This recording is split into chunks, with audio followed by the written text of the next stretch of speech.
Hi! Welcome to my mini vlog. Madaling araw pa lang ay naglalakad na kami papunta sa highway kung saan nakapark ang sasakyan at kahit maulan, maputik at madilim ay kailangan pa rin naming umalis ngayong araw. Ngayong araw kasi ang appointment ko sa aking OB sa NMMC.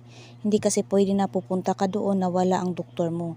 Kaya kahit masama ang panahon ay for the go pa rin talaga ang mga person.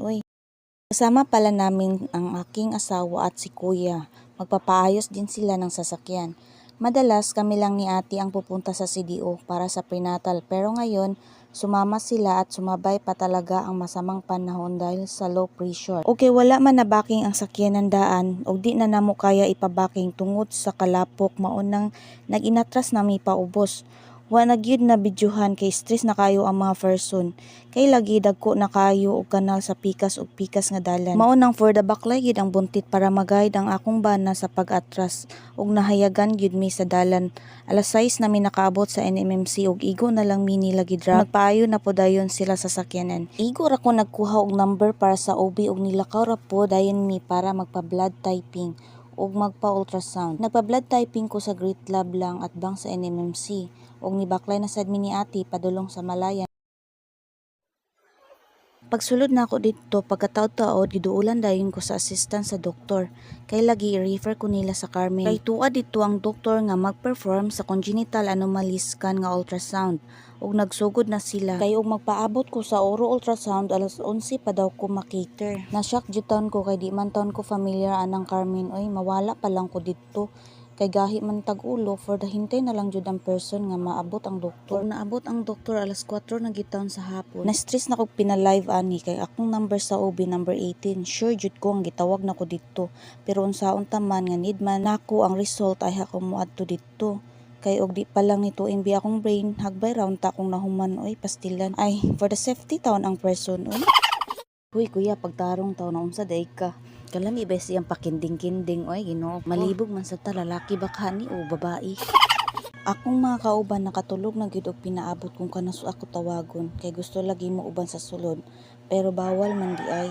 Lami na noon kayo ilang tulog kay naka-aircon baya. Wala ni sa bukid bayot And finally, the result is out. Moadto na sa tag-hospital ani para magpabasa sa result.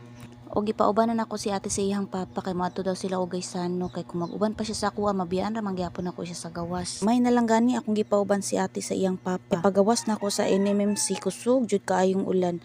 Wala pa gyud koy payong. Imbis mabaklay ra ang NMMC padulong sa gaysano nakasakay taon ta kay grabe gid ka kusog sa ulan. Og dinhi na lang dayon mi nagkita-kita sa gaysano kay mamalit na lang po dayon mi og bag sa mga bata kay hapit na ra ba gyud ang klase.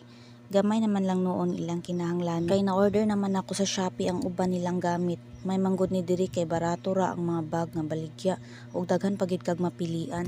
Gusto pa gani unta na sila modula ng dulaanan diya sa gaysano pero unsaon ta man wala namang gitay budget. Next time na lang mga anak.